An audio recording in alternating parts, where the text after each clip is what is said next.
เคยจุนก้าหูบกเก๋เมียนเธอสติกเกอร์เมียนเกมปอซอจังยังจดกหลายปอซอนี่มั้งเอาไลน์กหลายนึกที่ยังตีนเวียนติดมั้งเอาเวียนเมียนสมเคยให้บองแหน่เคยเนี่ยบ่าจองเอาเวียนทอมเวียนตุ้ยนั่งไงจังยังโอมาโอเดียนยมโยปันนี้ให้บองปอนแอดเพิร์สติกเกอร์นั่งแซนได้มาดองได้มาจำใบไอ้ได้เลิกขอไปจอบในขนมนั่งให้หรือกับบองจดแอดตัว favorite set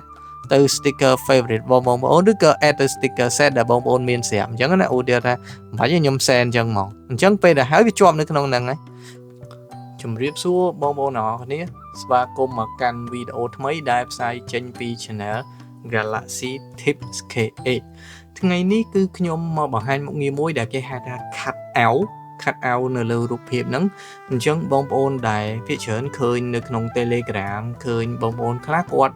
បានរៀបចំឧទាហរណ៍ដូចរៀបថាយករូបគាត់ឬក៏យករូបអីមួយដែល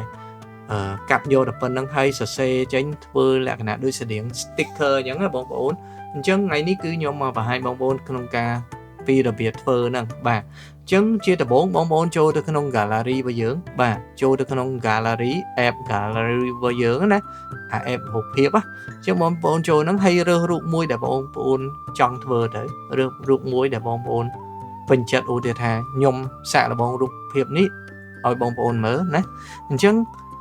ដើម្បីបងប្អូនចង់កាត់យកប៉ុណ្ណឹងណាឧទាហរណ៍ថាបងប្អូនឃើញប៉ុណ្ណឹងហើយបន្ទាប់មកបងប្អូនចង់កាត់វាបងប្អូនគ្រាន់តែចុចជាប់ចុចលើវាឲ្យជាប់ចុចលើរូបហ្នឹងឲ្យជាប់ទៅបាទវាលឿនកម្មវិធីហ្នឹងវាលឿនចុចលើរូបហ្នឹងឲ្យជាប់អញ្ចឹងបងប្អូនឃើញឲ្យមាន copy មាន share មាន save as sticker អាហ្នឹងបើ save as sticker វានឹងរត់ចូល sticker នៅក្នុង gallery ហ្នឹងហើយវាមាន save as image អញ្ចឹង save as image វា save ជារូបភាពហើយមួយទៀតគឺ edit បាទ edit អញ្ចឹងបងប្អូនកែវាបន្តិចទៅដើម្បីយើងសេរីវាអញ្ចឹងណាអញ្ចឹងពេលហ្នឹងគឺខ្ញុំចុច edit មកបាទខ្ញុំចុច edit បន្ទាប់មកបងប្អូនឃើញវាកាត់វាព្យាយាមកាត់កន្លែងណាអញ្ចឹងបើសិនជាឧទាហរណ៍ថាខ្ញុំអត់ពេញចិត្តអញ្ចឹងទេខ្ញុំចង់សេរីឧទាហរណ៍ថាខ្ញុំsnap តាម save ឬក៏ select manually ខ្ញុំ select រូបនឹងខ្លួនឯងបើអញ្ចឹងទេខ្ញុំ deselect កន្លែងនេះគឺឧទាហរណ៍យើងអត់យកយើង deselect វិញអញ្ចឹងណាមួយទៀតដោយសារខ្ញុំចង់យកតែមកកំងនេះទេអញ្ចឹងខ្ញុំខ្ជិលខ្ញុំចុចអានេះហើយខ្ញុំយករូបភាពអញ្ចឹងខ្ញុំយក4ជ្រុងមកឧទាហរណ៍ខ្ញុំទាញប៉ុណ្ណាបាទឧទាហរណ៍ខ្ញុំទាញប៉ុណ្នេះអញ្ចឹងណាខ្ញុំទាញប៉ុណ្នេះហើយបន្ទាប់មកខ្ញុំចុចពាក្យថា next ណាខ្ញុំចុច nextតោះមកឃើញវាឲ្យប៉ុណ្្នឹងហើយអញ្ចឹងឧទាហរណ៍ប៉ុណ្្នឹងបងប្អូនឃើញវាដាច់វាអីអញ្ចឹងប៉ុន្តែយើងចង់ឲ្យវាមានអាកែមពណ៌សយើងឃើញជួនកាលរូបរបស់គេមានធ្វើ sticker មានអាកែមពណ៌សអញ្ចឹងយើងចុចអាកន្លែងពណ៌សនេះមក outline កន្លែងហ្នឹងគឺយើងទាញវាបន្តិចមកឲ្យវាមានសុំឃើញទេបងប្អូនណែឃើញទេបាទចង់ឲ្យវាធំវាទូចហ្នឹងហើយអញ្ចឹងយើងអូសមកឧទាហរណ៍ខ្ញុំយកប៉ុណ្នេះហើយបន្ទាប់មកខ្ញុំចង់សរសេរអក្សរថែមខ្ញុំសរសេរអក្សរអញ្ចឹងខ្ញុំចុចលើពាក្យ draw បាទ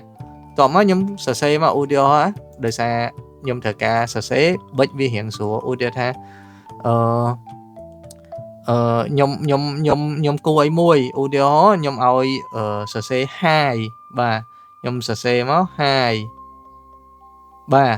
អញ្ចឹងបានន័យថាខ្ញុំដាក់រូបនឹង hi អញ្ចឹងទៅហើយបន្ទាប់មកខ្ញុំ save បាទ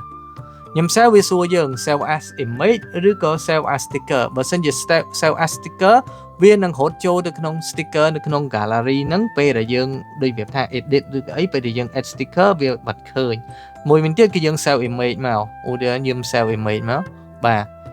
អញ្ចឹងវា save ទៅក្នុង image របស់ខ្ញុំហើយបាទអញ្ចឹងវា save ទៅក្នុង image ហ្នឹងឃើញទេបងប្អូនចូលកន្លែង image វា save នៅក្នុងហ្នឹងហើយអញ្ចឹងយើងអាចយករូបហ្នឹងទៅ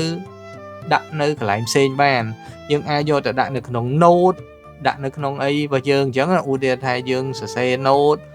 បាទយើងសរសេរ note សេអីអញ្ចឹងទៅហើយបន្ទាប់មកយើងចង់ import ឬក៏អីអញ្ចឹងណា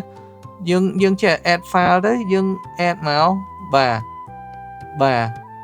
នេះឃើញទេហើយណាយើងអាច save យើងអាចអីស្រាប់យើងបាទ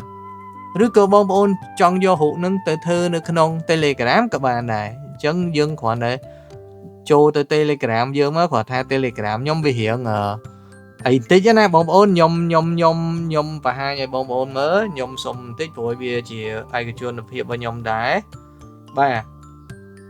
អញ្ចឹងឧទាហរណ៍ថា Telegram យ៉ាសុំទោស working កើណាចឹងឧទាហរណ៍នៅក្នុង Telegram បន្ទាប់មកខ្ញុំចង់ add អីខ្ញុំចុចកន្លែង sticker មកបាទហើយខ្ញុំចុច add កន្លែង sticker មកខ្ញុំយកកន្លែងនេះបាទតោះមកខ្ញុំយករូបភាពនឹងមកបាទអញ្ចឹងបើសិនជាយើងចង់ cut out នៅក្នុង Telegram ទៀតយើងធ្វើតាមនឹងទៅតែបើអត់ទេពេញចិត្តហើយយើងចុចតែប៉ុណ្្នេះមកហើយបងប្អូនអាចប្រើ sticker ហ្នឹង send តែម្ដងទៅមិនបាច់ចាំបាច់អីទេលើកក្រោយវាជាប់នៅក្នុងហ្នឹងហើយឬក៏បងចុច add ទៅ favorite set